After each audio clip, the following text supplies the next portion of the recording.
31 जुलाई 2025 को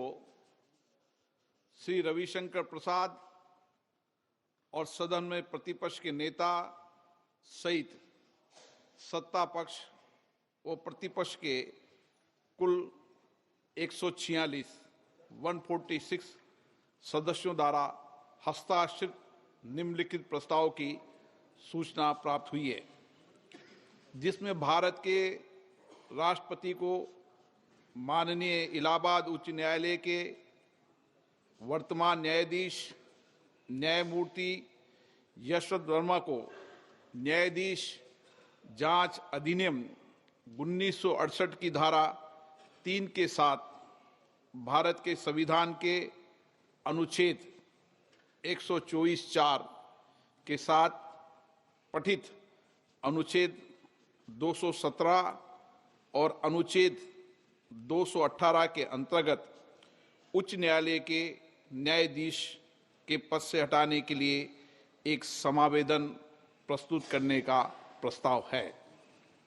ये सदन संकल्प करता है कि इलाहाबाद उच्च न्यायालय के न्यायमूर्ति यशवंत वर्मा को उनके निम्नलिखित कदाचार के लिए पद से हटाने के लिए महामहिम राष्ट्रपति जी को एक समावेदन प्रस्तुत किया जाए। दिल्ली उच्च न्यायालय के तत्कालीन न्यायाधीश न्यायमूर्ति यशवंत वर्मा वर्तमान में इलाहाबाद उच्च न्यायालय के न्यायाधीश के सक्रिय और कब्जे में नई दिल्ली स्थित 30 तुगलक क्रिसेंट परिसर में आग लगने के कारण अस्पष्टीकृत नकदी की बरामदगी के संबंध में भारत के सर्वोच्च न्यायालय द्वारा सार्वजनिक किया गया विवरण हमें 15 मार्च 2025 की सुबह 30 तुगलक क्रिसेंट नई दिल्ली से जली हुई नकदी धन मलबे को हटाने के संबंध में साक्ष्य की भी जानकारी है। हमने न्यायाधीश जांच अधिनियम 1968 के सामान्य प्रावधान और विशेष रूप से उसकी धारा 3 के प्रावधानों का अध्ययन किया है और हमें उनके बारे में परिचित कराया गया है। हमने न्यायाधीश जांच अधिनियम 1969 के प्रावधानों का भी अध्ययन किया है। हमें उनके बारे में भी परिचित कराया गया है। हमने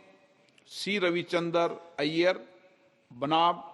न्यायमूर्ति A.M. भट्टाचार्य एवं अन्य 1995 5 SCC 457 केस में भारत के उच्चतम न्यायालय द्वारा घोषित कानूनों के साथ साथ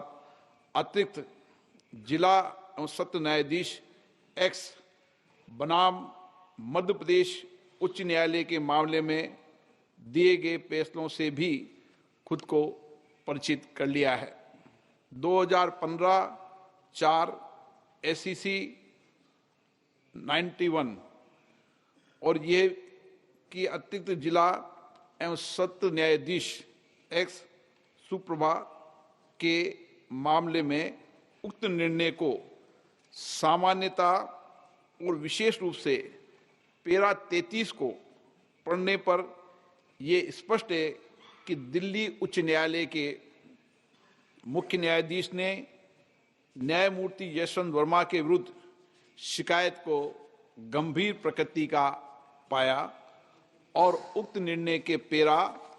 33 के तहत परिकल्पित इन हाउस प्रक्रिया का पालन किया। यह भी स्पष्ट है कि भारत के तत्कालीन मुख्य न्यायाधीश ने इस गंभीर एवं चौंकाने वाले घटना और तथ्यों पर विचार करने के बाद और न्यायमूर्ति यशवंत वर्मा की प्रतिक्रिया तथा दिल्ली उच्च न्यायालय के मुख्य न्यायाधीश की टिप्पणियों को ध्यान में रखते हुए ये राय बनाई कि इस विषय पर गहन जांच आवश्यक है। इसलिए भारत के तत्कालीन मुख्य न्यायाधीश ने अतिरिक्त जिला एवं सत्र न्यायाधीश एस सुप्रा के मामले में निर्णय के पैरा 33(3) में परिकल्पना के अनुसार एक 3 सदस्यीय समिति का गठन किया गया। हमें यह भी याद है कि भारत के माननीय तत्कालीन मुख्य न्यायाधीश ने समिति की रिपोर्ट भारत के महामहिम राष्ट्रपति और भारत के माननीय प्रधानमंत्री को भेजी है। ये स्पष्ट है कि भारत के माननीय तत्कालीन मुख्य न्यायाधीश ने अतिरिक्त जिला एवं सत्र न्यायाधीश एस सुप्रा के मामले में फैसले के पैरा 33(7) के प्रावधानों के अनुसार कार्य किया है, जो स्पष्ट रूप से भारत के तत्कालीन मुख्य न्यायाधीश की राय को दर्शाता है कि पैरा 33(3) के तहत गठित समिति की रिपोर्ट में पाए गए आरोप इस प्रकृति के हैं कि उक्त न्यायाधीश को हटाने की कार्रवाई शुरू करने की आवश्यकता है। उपयुक्त तथ्यों के अवलोकन और सार्वजनिक रूप से उपलब्ध तथ्यों, न्यायमूर्ति यशवंत वर्मा के कब्जे वाले और उनके नियंत्रण में स्थित आधिकारिक परिसर से जली हुई नकदी की बरामदी और उसे हटाने से संबंधित परिस्थितियों की स्वतंत्र रूप से जांच करने के बाद हम स्वतंत्र रूप से यह भी पाते हैं कि भारत के संविधान के अनुच्छेद 124 के साथ पठित अनुच्छेद 217 और अनुच्छेद 218 के तहत हटाने की प्रक्रिया न्यायाधीश अधिनियम 1968 और उसके तहत बनाए गए नियमों के अनुसार शुरू की जानी चाहिए। वेदाक चरित्र और वित्तीय बौद्धिक ईमानदारी न्यायपालिका में एक आम आदमी द्वारा रखे गए विश्वास की नींव है और यह भी कि वर्तमान मामले से जुड़े तथ्य जो कि भ्रष्टाचार की ओर इशारा करते हैं वो भारत के संविधान के अनुच्छेद 124 के साथ अनुच्छेद 217 और अनुच्छेद 218 के तहत कार्रवाई और प्रक्रिया के योग्य हैं और संसद को इस विषय पर एक स्वर में बोलना चाहिए और देश के प्रत्येक नागरिक को सार्वजनिक जीवन में भ्रष्टाचार के प्रति जीरो टॉलरेंस के अपने संकल्प के बारे में एक स्पष्ट संदेश भेजना चाहिए। अतः हम भारतीय संविधान के अनुच्छेद 124 के साथ पठित अनुच्छेद 217 और अनुच्छेद 218 के अंतर्गत इलाहाबाद उच्च न्यायालय के न्यायाधीश न्यायमूर्ति यशवंत वर्मा को पद से हटाने के लिए ये प्रस्ताव प्रस्तुत करते हैं। कृपया इस प्रस्ताव पर आगे की कार्रवाई की जाए। इस प्रस्ताव को नियमानुसार उचित पाते हुए मैंने इसकी स्वीकृति प्रदान की है।